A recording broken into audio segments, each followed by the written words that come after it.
আজকে প্লিজ আমি কিন্তু দীর্ঘ সময় কথা বলবো না, জাস্ট দু একজন কোশ্চেন করলে আমি বলে থ্যাংক ইউ বলে কিন্তু চলে যাব। আচ্ছা, প্রশ্নটা হচ্ছে যে এই জন্য একটু কোয়েট প্লিজ। আচ্ছা, প্রশ্নটা হচ্ছে যে আজকে আমরা দেখলাম যে ওই ভিকটিমকে নিয়ে আসা হলো, আমরা যতটুকু জানতে পেরেছি যে তাকে নারী নির্যাতনের বাড়িধারায় সে জবানবন্দি দিয়েছে, আর দুজন আসামিকে আপনারা আদালতে হাজির করলেন।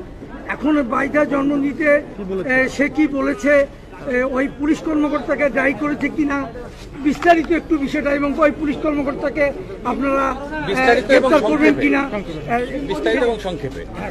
ওকে, থ্যাংক ইউ। আপনি জানেন যে আমরা পিবিআই মামলাটি গ্রহণ করার পরে আমাদের চ্যালেঞ্জ ছিল যে আরও যে দুজন পলাতক অজ্ঞাতনামা ক্রয়াকুশ ছিল তাদেরকে নিয়ে আসা। আমরা এটি সফল হয়েছি, তাদেরকে আমরা একদিনের মধ্যেই ধরে ফেলেছি এবং আজকে তারা বিজ্ঞ আদালতে এই ঘটনার সাথে সংশ্লিষ্ট থাকার কথা স্বীকার করেছে, স্বীকারোক্তিমূলক জবানবন্দি প্রদান করেছে। আর আপনারা জানেন যে ভিকটিমের এই আইনে, তার সংশ্লিষ্ট আইনে 22 ধারায় জবানবন্দি দেওয়ার একটা বিধান আছে, সেটি কমপ্লিট হয়েছে এবং ভিকটিম সেখানেও বলেছে কারা সংশ্লিষ্ট ছিল না ছিল। আর কিছু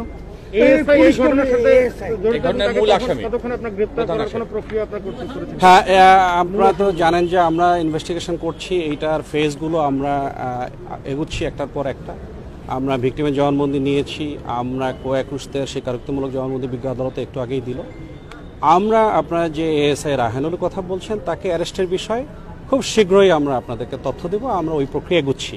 আচ্ছা, এখানে এই যে তারা জবানবন্দি বা ধারা বর্ণনাগুলো, ঘটনার বর্ণনা যেটা দিয়েছে, সেখানে রায়হানের কথা উল্লেখ আছে কিনা? আসলে এটি তো বিজ্ঞ ম্যাজিস্ট্রেটের সামনে দিয়েছে, এটি তো আমাদের সামনে দেওয়ার সুযোগ নেই। আমরা জেনেছি যে স্বীকারোক্তিমূলক জবানবন্দি দিয়েছে, কিন্তু কি দিয়েছে, কতটুকু দিয়েছে, এটা আমরা হাতে যখন কপি পাবো এখানে এসি প্রসিকিউশনের মাধ্যমে, তখন আমরা ডিটেল বলতে পারবো।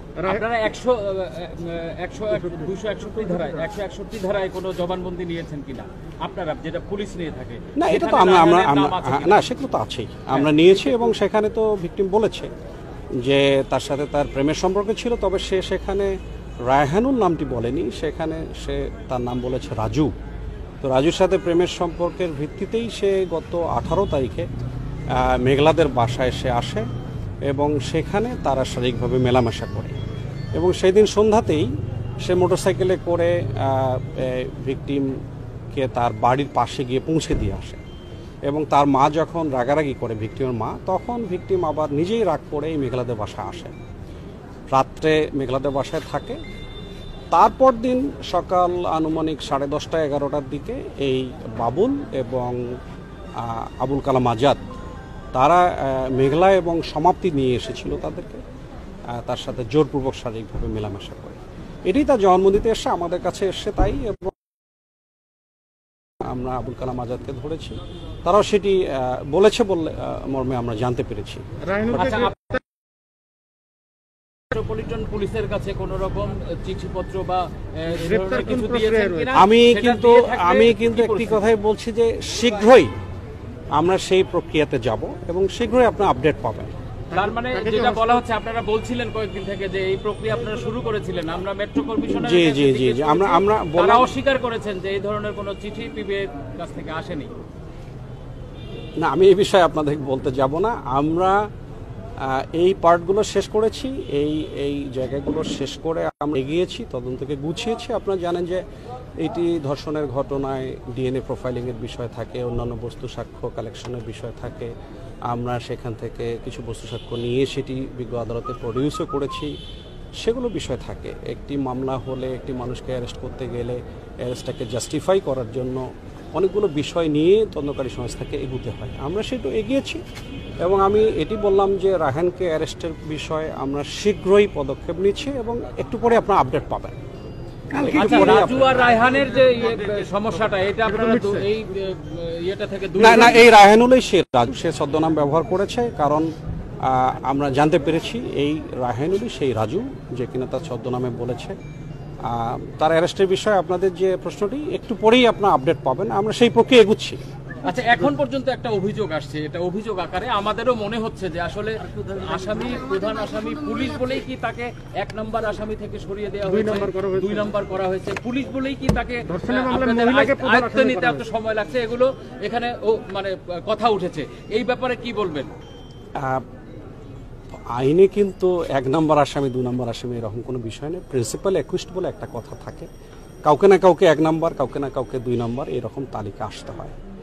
এটি মিন করে না যে যার নম্বরে 1 নম্বরে সেই হচ্ছে প্রিন্সিপাল অ্যাকুইস্ট।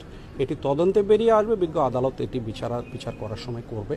তবে যেহেতু সে পুলিশ সদস্য, একটি ইউনিফর্ম সার্ভিসে আছে, এটি নিরপেক্ষ তদন্ত হচ্ছে, এইখানে কোনোভাবেই তার ফাঁকফোকর দিয়ে বেরিয়ে যাওয়ার কোনো সুযোগ নেই এবং আমরা সেটি পিবিআই করবও না।